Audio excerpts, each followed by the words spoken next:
Bihar quality campaign 2022-23 का आगाज शुभारंभ किया गया। अपने लौ को सदैव मध्य में जलने दो, प्रकाश पर तो कभी घमंड ना हो। प्रेरणा बनो सबकी दिखाना राह नजर, दीप तुम जलते रहना यूं ही निरंतर। अंधेरी गलियों में हम जो भटक जाएं, तेरे उजियारे से प्रज्वलित हो आशाएं। 157 institutions from our state of Kerala is NBS certified. So 157 is not a big number. It is only around 15% of the total number of institutions. 85% of institutions is still left. So with the 5 district hospitals, 4 taluk hospitals, 8 CSCs, 102 PSCs and 38 UPSCs are now NBS certified. Thing is, getting those numbers is easy. But maintaining them is very difficult. Second thing is that the certification is of different varieties. That is, you can get a certification with 70% mark and you can get it with 99% marks. So, what we are focusing is, we tell our institutions we don't want 70% certifications. We want above 90% certifications. So, the thing is, more than 80% of the certified institutions have more than 90% marks. कि पिछले 6-7 साल में जो भी interactive programmes हुए हैं, मतलब मेरे लिए भी बहुत लर्निंग एक्सपीरियंस था। मुझे याद आता है 2017 में जब हमने पहली बार प्रोग्राम करा था, मैं NABH की डायरेक्टर थी, मैंने ASCI ज्वाइन करा था। मेरा पूरा एक्सपीरियंस प्राइवेट सेक्टर का था, क्वालिटी का था पर प्राइवेट सेक्टर का था। गवर्नमेंट में क्वालिटी सर्टिफिकेशन की कोई बात ही नहीं करता था। और एनक्वास आया और तब बात हुई ये कंसेप्ट हमें गवर्नमेंट में करने हैं। और हमने ये 3 MDPs ऑर्गेनाइज करके, डॉक्टर जगजीत यहाँ बैठे हैं, वो कोऑर्डिनेट करा करते थे NHSRC की तरफ से, और हम सारे मिलकर दिमाग लगाते थे इनको गवर्नमेंट फैसिलिटीज में करना है तो कैसे करना है। और सब बोलते थे गवर्नमेंट में नहीं हो सकता, ऐसा नहीं है, नहीं हो सकता। देखिए, quality is a attitude.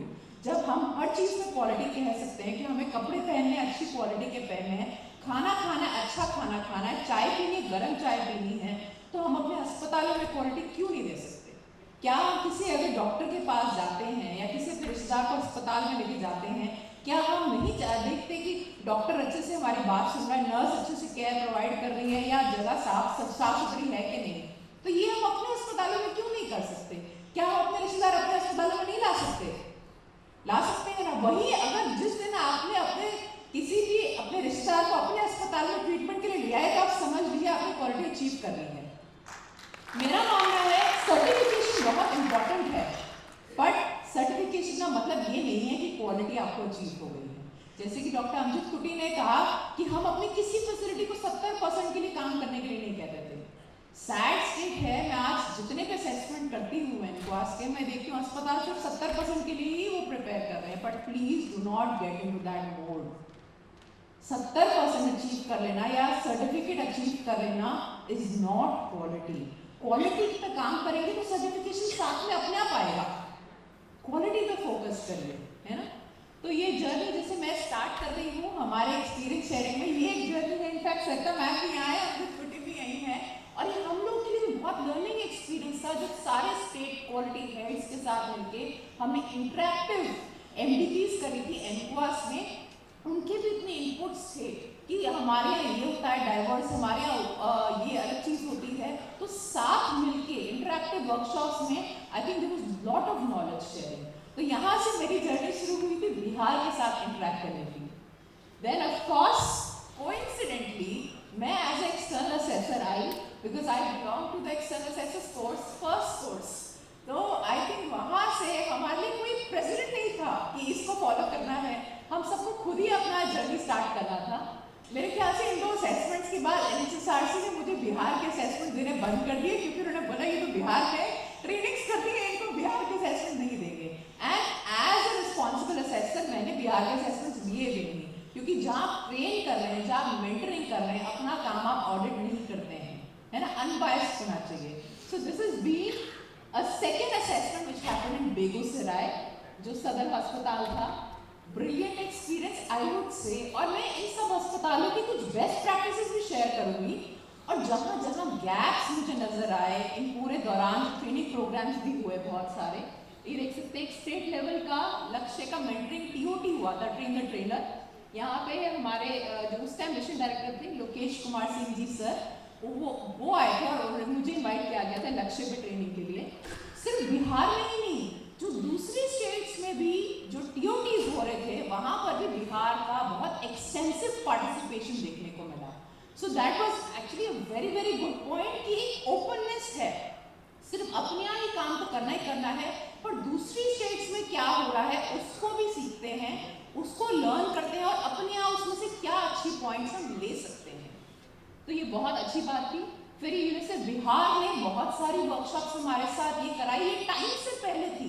Hospital infection control की बात हम कर रहे हैं तो ये बहुत टाइम से पहले थी, जिससे एक तो आपका कायाकल्प में काफी प्रोसेस स्ट्रीमलाइन हुआ। इन्फेक्शन कंट्रोल आपकी कोविड टाइम में जब कोविड आया उससे भी बहुत सारी हमें लर्निंग्स करने को मिली। So I think these were some of the remarkable initiatives.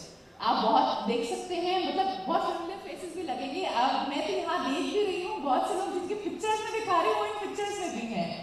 और प्रैक्टिकल डेमोन्स्ट्रेशन के साथ टीम बिल्डिंग के साथ सारी टीम मिल के काम करे।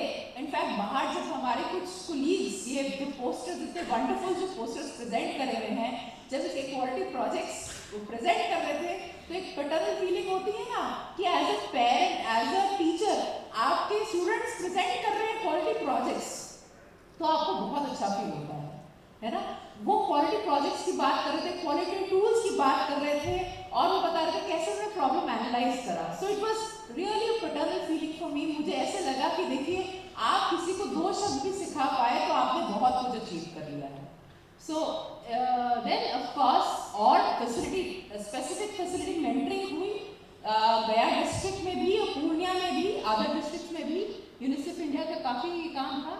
हमारे यहाँ भी आए, इनफैक्ट गवर्नमेंट ऑफ इंडिया का भी बहुत सपोर्ट था। दिनेश बिस्वाल सर जो नोडल ऑफिसर मैटरनल हेल्थ के थे वो भी प्रोग्राम में आए। सर का मैम भी आप देख सकते हैं, डॉक्टर रेड्डी यहाँ पे एड्रेस कर रहे हैं पार्टिसिपेंट्स को। इन प्रोग्राम्स में हमने देखा we had cut across a hierarchy. देखिए बार बार एम्फसाइज हुआ है कि क्वालिटी किसी एक पर्सन का काम नहीं है, क्वालिटी टीम वर्क है। जो डॉक्टर पेशेंट को देख रहा है उसका भी अपना रोल है, महत्व है। जो नर्स पेशेंट की केयर कर रही है उसका भी अपना रोल महत्व है। जो हाउसकीपिंग काम कर रहा है उसका भी अपना रोल महत्व है। जो एडमिनिस्ट्रेटर है, जो क्वालिटी पर्सन है, उसका भी अपना काम है और सबको मिल के काम करना पड़ेगा। तो ऐसे प्रोग्राम्स में हमने जो हायरार्की थी उसको कट क्रॉस करके बहुत सारी टीम बिल्डिंग एक्टिविटीज भी करी। देन डेफिनेटली ईडी सर का बहुत सपोर्ट रहा। कोविड टाइम्स में जब फिजिकली पार्टिसिपेंट्स नहीं आ सकते थे तो ईडी सर की गाइडेंस में डॉक्टर सरिता का इनिशिएटिव लेके ये हमने 3 मंथ्स के ऑनलाइन कोर्सेज करे कि फिजिकली नहीं आ सकते पर ऑनलाइन तो कर सकते हैं। इनफैक्ट जो पार्टिसिपेंट्स थे हमारे कोर्सेज के, दे वुड रिमेंबर कैसे सैटरडे संडे क्लास लेनी ही लेनी है, चाहे कुछ भी हो जाए। लेट हो जाएगी तो डॉक्टर भावना मैडम तो पता ही है हिटलर जानी जाती हैं, लेट नहीं हो सकते। अगर प्रोजेक्ट सबमिट कर रहे हैं तो करने ही है, अगर असाइनमेंट सबमिट कर रहे हैं तो करने ही है टाइम से। तो देखिए मैं आपको ये शुरू की जर्नी इसलिए ताज़ा कराना चाह रही हूँ कि आप देखेंगे बहुत ट्रेनिंग हो चुकी है, आप सबको आता है करना क्या है, अब मिशन मोड में आने की जरूरत है ना। ये सर ईडी सर हमारे इस प्रोग्राम को इनॉग्रेट करते हुए एनएचएसआरसी से भी बहुत एम्पल सपोर्ट था। डॉक्टर श्रीवास्तव सर ने इनॉग्रेट करा, डॉक्टर अतुल कोतवाल सर जो ईडी है एनएचएसआरसी के, यूनिसेफ इंडिया का सपोर्ट डॉक्टर रेड्डी, तो बहुत सारा सपोर्ट हुआ। यहाँ तक कि सर्टिफाइड फैसिलिटीज में अलग अलग लेवल की पीएचसी हो सर्टिफाइड, सीएचसी हो या डिस्ट्रिक्ट हॉस्पिटल हो, उनमें विजिट कराई गई। और पहली बार जो हमारे पार्टिसिपेंट जाते थे, मैं देख रही हूँ सिंपली देख रही कि हम यहाँ है कि नहीं है, आप बिल्कुल यही है। तो ये जो फैसिलिटीज में जाते थे तो इनको भी रियलाइजेशन होता था कि जो सर्टिफाइड फैसिलिटीज है सस्टेनेंस मुश्किल है, पर पहली बार जो आपको सामने रियलिटी में दिखती है वो है साफ सफाई।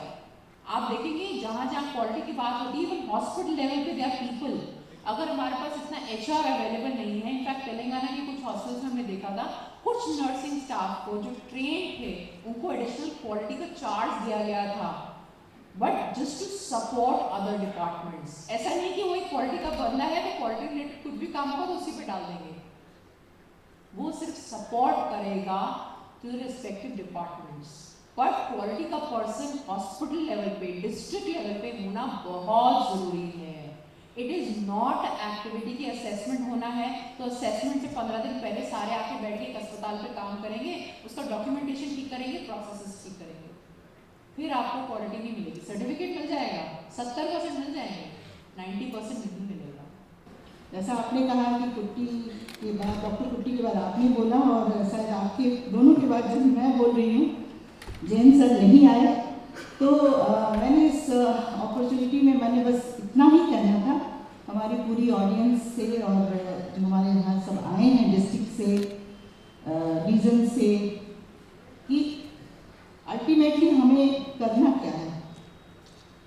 हमारी जर्नी यहाँ तक आई, जैसे हमने बाहर पोस्टर्स लगाए कि हम यहाँ तक तो पहुँच गए, तो जैसे आपने भी क्लियरली बोला और डॉक्टर कुट्टी ने भी बोला, तो उसी लाइन पे मैं बोलना चाहूँगी। नेक्स्ट लो हैंगिंग फ्रूट की बात हो रही थी, कायाकल्प की बात हो रही थी, तो जैसे हम लोग जो स्ट्रैटेजी बनाते हैं कि कायाकल्प is mandatory for all hospital, वो हेल्थ एंड वेलनेस सेंटर हो, वो सबसे उसके ऊपर के APHC हो, EHC हो, जो हमारे यहाँ नॉमेनक्लेचर थोड़ा अलग है, जैसे और भी स्टेट में, जैसे हमने केरल में भी देखा थोड़े अलग नॉमेनक्लेचर हैं, हमारे यहाँ भी अलग है।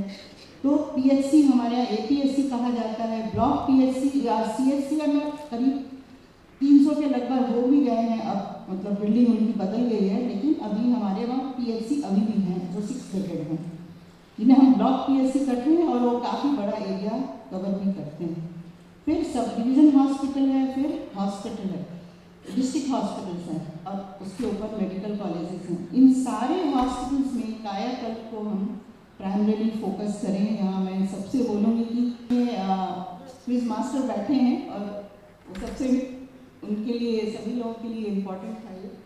तो नेक्स्ट है कि अब हम क्या कर सकते हैं, या तो हम शॉर्ट 2 डिपार्टमेंट ले लें, अगर आपके पास तुरंत ही 6 डिपार्टमेंट या 8 डिपार्टमेंट नहीं कर सकते, लक्ष्य कराएं, अभी नया नया मुस्कान आया है, मुस्कान कराएं, और सभी एनकॉस चेकलिस्ट हैं, ऐसा कुछ भी नहीं है कि अगर वो भी कराएंगे, अभी सुमन भी आया, सुमन में 9 डिपार्टमेंट आइडेंटिफाई हुए हैं, तो ये सारे जो 9 डिपार्टमेंट टोटल RCS सर्विसेज के सारे डिपार्टमेंट कवर हो जाते हैं, ब्लड बैंक से लेकर SNCO, आपके NRC, तो सारे डिपार्टमेंट, लेबर रूम और OT तो है ही, तो ऐसे OPD, तो इस तरह से हम सारे डिपार्टमेंट कर सकते हैं। तो इन पे अगर हम फोकस करना शुरू कर दें, पार्शियल से ही शुरू करें, डिवीजन हमारे जिला और सब डिवीज़न हॉस्पिटल, तो कि जितने भी की इम्पॉर्टेंट हमारे जो इंडिकेटर्स हैं उसकी मॉनिटरिंग की बहुत ज़रूरत है। जैसे कहा ना कि आपने आउटकम इंडिकेटर्स लिख तो दिए कि यहाँ पे PPICD लेबर रूम में 2% लग रहा है, तो क्या वो 2% लग रहा है तो क्यों लग रहा है? क्या हमारे पास इक्विपमेंट नहीं है? हम क्या 5 भाई पूछ पा रहे हैं अपने आप से कि क्या वहाँ इक्विपमेंट नहीं है, या वो ट्रेन स्टाफ नहीं है, या फिर हम समय से 9 मंथ्स में भी काउंसलिंग नहीं कर पाते, या फिर कोई और बैरियर है जो हमारे इसको नहीं बढ़ा पा रहा है। एक छोटा बट वेरी इंपॉर्टेंट इंडिकेटर, क्योंकि बिहार को TFR भी बताना है, तो इस पर हमें काम करने की ज़रूरत है। लेबर रूम के अंदर ही इंडिकेटर आता है, लेकिन हार्डली कोई देखता है कि ये इंडिकेटर बढ़ना चाहिए। तो इंडिकेटर्स के ऊपर अगर आउटकम इंडिकेटर्स देखें तो हम अपनी जो सर्विस प्रोविजन है उसको इम्प्रूव कर सकते हैं। तो ये छोटी छोटी चीज़ें हैं जिनसे आप QI प्रोजेक्ट्स निकाल सकते हैं, उस पर काम कर सकते हैं, आगे बढ़ सकते हैं। 70% के लिए नहीं, आज की क्वालिटी कॉन्क्लेव के बाद डेफिनेटली हमारी टीम 100% के लिए काम करेगी और 70% के लिए काम नहीं करेगी। इस वायदे के साथ मैं यहाँ से जाना चाहूँगी कि आप सब 100% के लिए काम करेंगे, तभी हम वो क्वालिटी, तो जैसे कहते हैं ना, अगर आप कहीं काम कर रहे हैं तो आपकी सैलरी, आपकी बाई प्रोडक्ट है वो आपके पास आती ही है। तो वैसे ही अगर आप कुछ काम कर रहे हैं क्वालिटी के लिए, तो बाई प्रोडक्ट आपके पास सर्टिफिकेशन आएगी और आप कॉन्फिडेंस के साथ काम भी करेंगे और आपको लगेगा कि नहीं, ये तो हमें मिलना था, हमारा राइट था। तो इसके साथ मैं आप सबको धन्यवाद देना चाहूँगी for listening to the short time.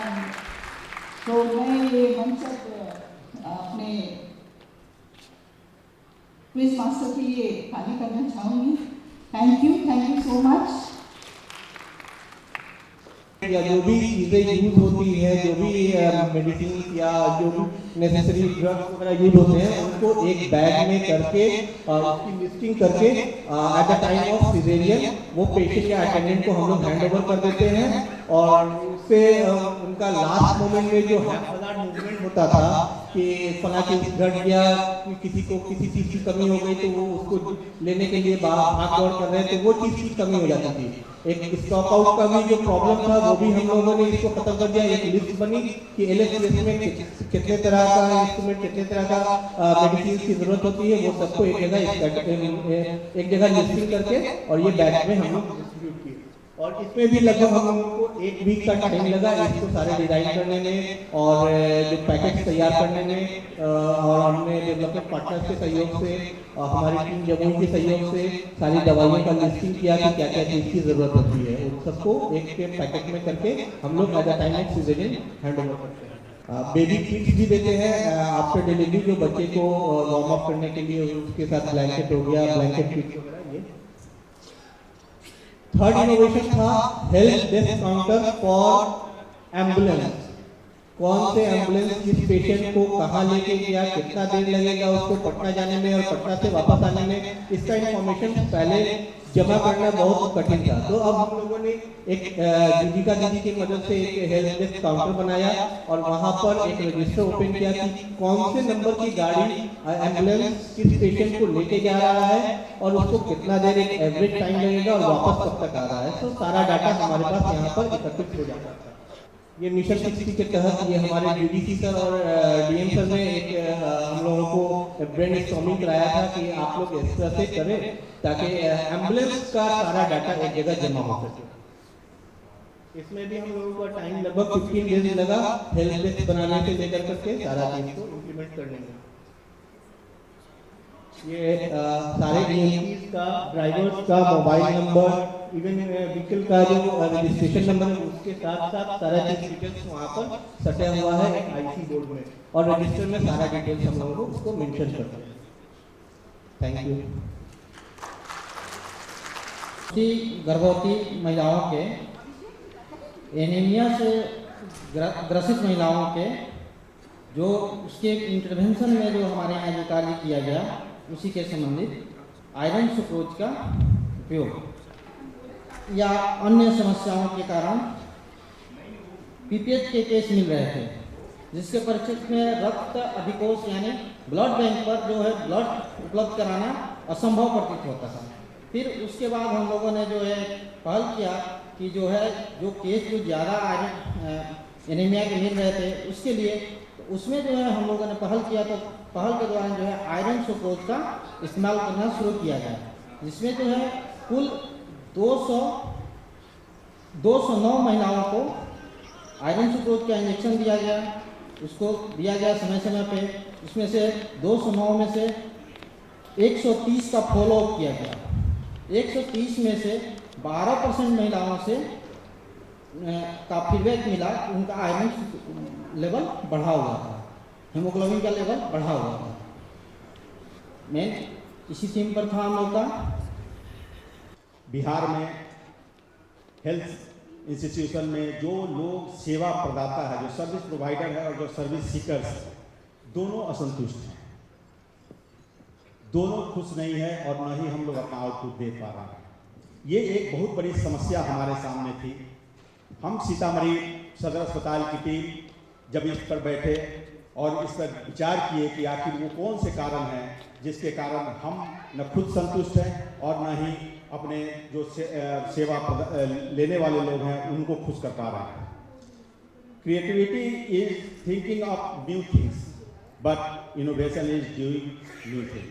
हम लोगों ने एक नया काम करने का सोचा और वो काम था वो अनछुआ पहलू जिसको अब तक किसी ने नहीं छुआ था।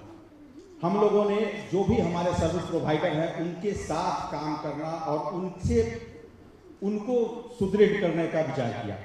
फिर हम लोगों ने प्लान किया कि क्यों नहीं हम सर्विस दे पा रहे हैं। पता चला कि हम खुद खुश नहीं है, हमारा व्यक्तिगत जीवन में कोई प्रॉब्लम है, हमारे घर में कोई समस्या है और हम अगल बगल में बैठते हैं लेकिन हम एक दूसरे को जानते नहीं हैं, हम एक दूसरे को पहचानते नहीं है। बस नौकरी करने आते हैं, नौकरी करके जाते हैं।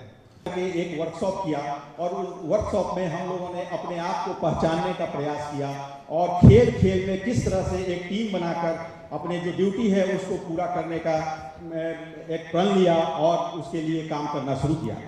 हम लोगों ने प्रयास किया कि वर्कशॉप किया और उसमें सभी लोगों के साथ बैठे, आपस में जो लाइफ जर्नी हमारी थी उस लाइफ जर्नी के बारे में एक दूसरे से शेयर किया, एक दूसरे के जो कमियां थी उसके बारे में जाना। हर इंसान में कमियां और मजबूत पक्ष दोनों होता है। जो मजबूत पक्ष है उसको इस तरह से प्रेरित किया गया कि जो हमारे कमज़ोर जो साथी का जो कमज़ोर पक्ष है उसमें हेल्प करे, एक दूसरे को हेल्प करते हुए अपने जो हमारी ड्यूटी है उसको बेहतर ढंग से करें।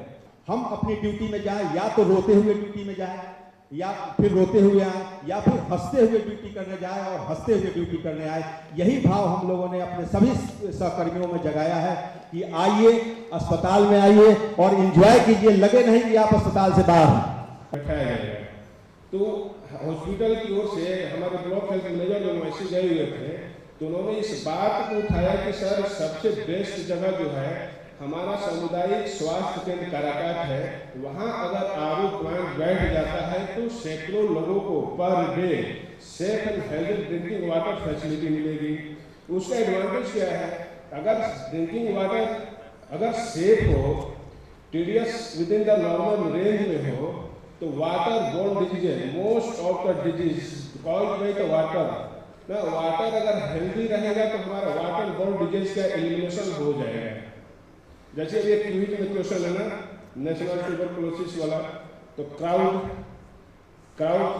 एक तो रीजन है कि क्यों भाई, तो जहाँ क्राउड ज़्यादा रहता है वहाँ पर टीबी का केस ज़्यादा रहता है। तो एक ये भी है कि हम लोग देखा गया कि हॉस्पिटल में क्राउड ज़्यादा है, हर जगह कितना आरोप अगर आप मशीन दिखाइएगा तो वो भी कॉस्ट ज़्यादा लगता है। तो एक आरोप प्लांट का वही सर डोनेट किए, जिसके चलते पूरे हॉस्पिटल आने वाले पेशेंट के साथ साथ उनके असिस्टेंट को भी सेफ ड्रिंकिंग वाटर की समुचित व्यवस्था की जाए। ये जो आरओ प्लांट है 1000 लीटर पर आवर ये प्योर वाटर देता है। पैराक्सिस संस्था के सहयोग से इसको डेवलप किया था, जिसका मेन फोकस है क्वालिटी इम्प्रूवमेंट, और इसके लिए 50 जिलों का एक पूल बनाई गई थी। उन जिलों में से पूर्णिया जिला है और उसका एक छोटा सा ब्लॉक कस्बा। इसके लिए हमारे डिस्ट्रिक्ट लेवल से भी और स्टेट लेवल से भी जो मॉनिटरिंग टीम है, चाहे वो यूनिसेफ का हो या हमारे हेल्थ का हो, सबों ने सहयोग किया। इसकी लॉन्चिंग हमारे डीडीसी महोदय के द्वारा 13 अप्रैल 2022 को किया गया था, और डिस्ट्रिक्ट लेवल पे जितने भी हमारे डिस्ट्रिक्ट ऑफिशियल हेल्थ के एवं यूनिसेफ हो, केयर हो या अन्य संस्था, सभी लोगों की मौजूदगी में ये पायलट प्रोजेक्ट पेश किया गया था।